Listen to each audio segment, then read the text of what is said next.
entitled my talk this morning, Where God Begins.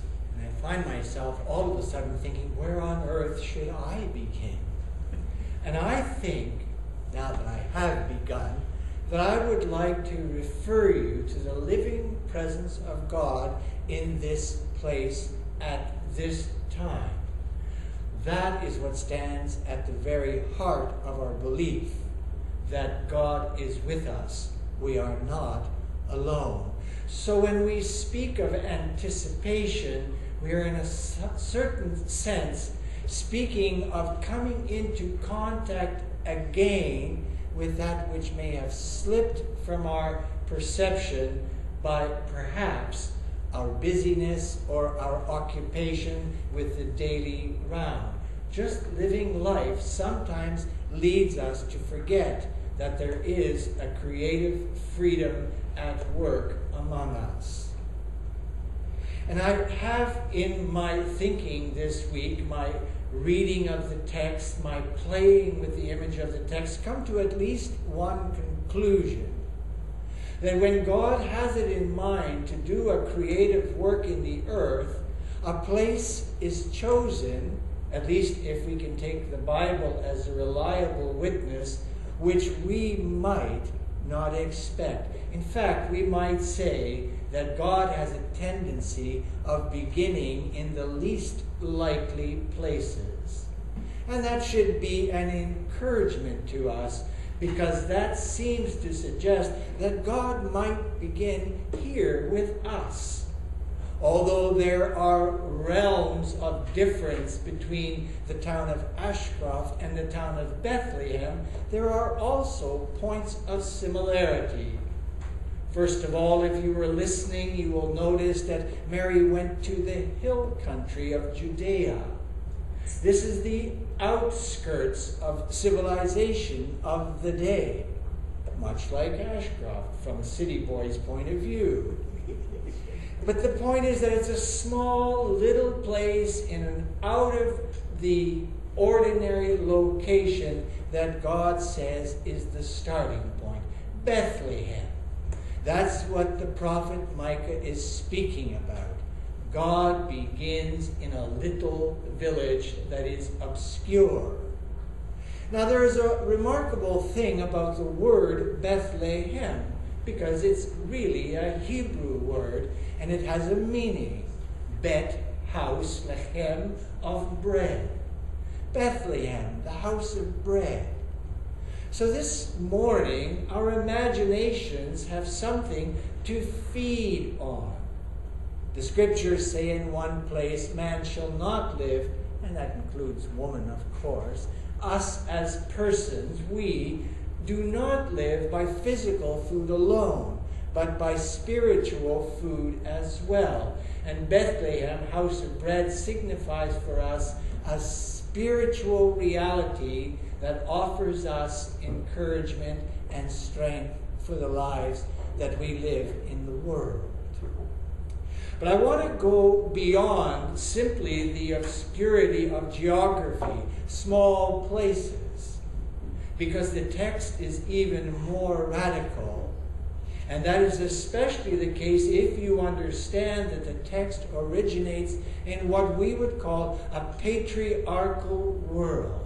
Everything at that time revolved around the preeminence and the predominance of the male figure.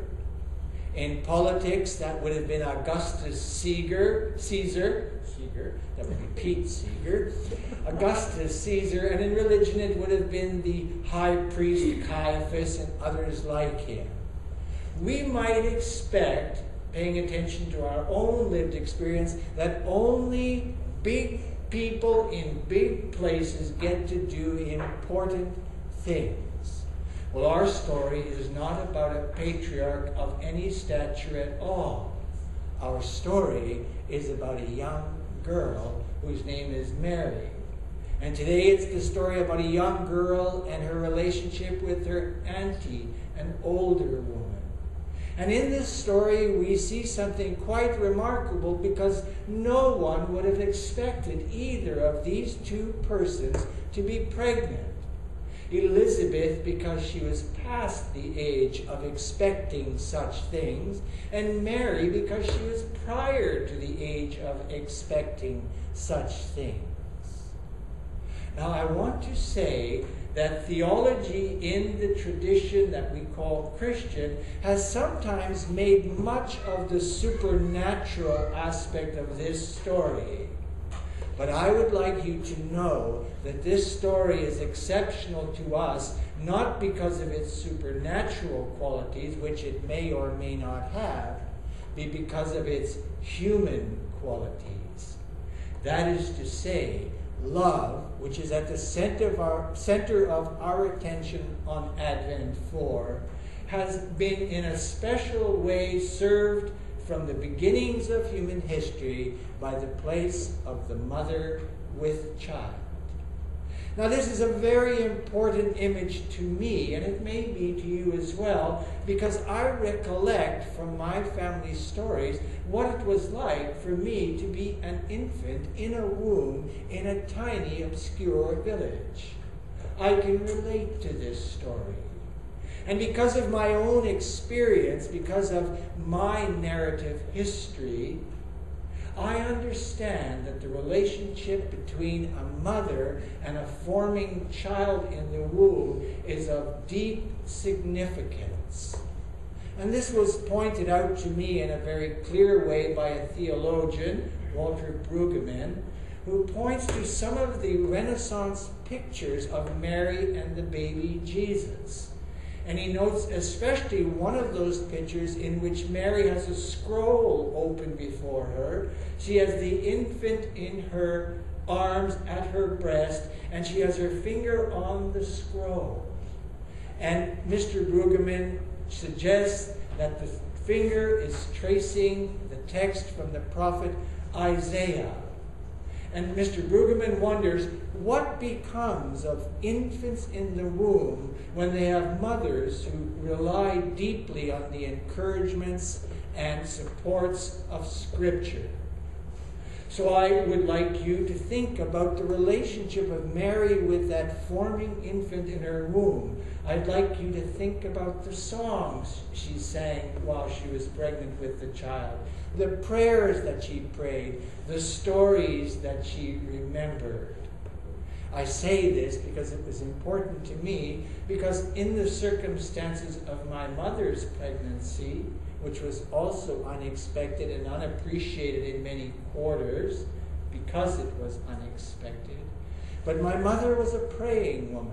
My mother was a scripture reading woman, and I sometimes think that I have this deep bias to the things of God simply because when my material body was being formed, my spiritual body was being formed as well. And I would like you to know that when God begins to change the world, the gospel tells us he begins with this young woman Mary and the old woman Elizabeth and the babies that they carry. This simple human reality is often missed when we gather together to worship in church or do theology in seminaries. It's a human story. And I'd like you to know that the hope in this story comes when we think of all the young mothers who are pregnant in all the small, obscure places just now. When we think of how deeply troubled we are in the world because of our human foibles and fallacies. We may expect that somewhere in some corner some child is being born who is going to make the difference for which we long. It's possible that that child will be born in your small town. It's possible that the child will be born in a small town somewhere in deepest Africa or in Asia. It's possible that at this very moment children are being born in obscure places all over the world, and a whole generation of hope is going to be raised up. And God knows we need hope just now. No matter how hard we try to press our anxieties and fears away, they crowd in on us.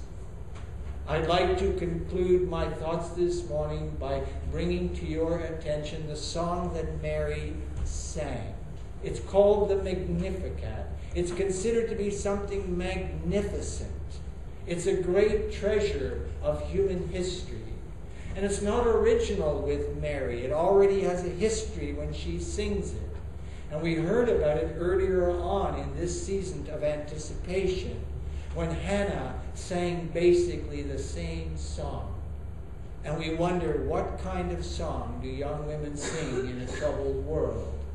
And if you take the time to read the Magnificat over again in the quietness of your home and think about it, you will discover that it's a song about turning things upside down.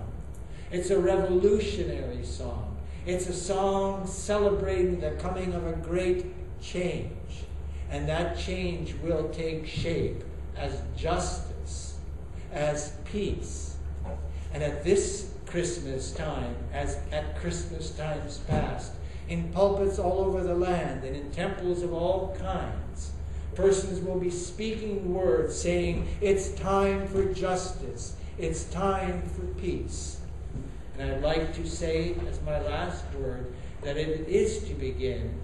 Do not look at your humble circumstances. Do not look at your own poverty of spirit, your own isolation. Look at what God can do within you if you, like Mary, hear the word of hope, believe it, and trust in its final expression in this new life for which we wait with such great anticipation. Let's sing together a song celebrating a small town, a small place, a small child. O little town of Bethlehem, hymn number 64.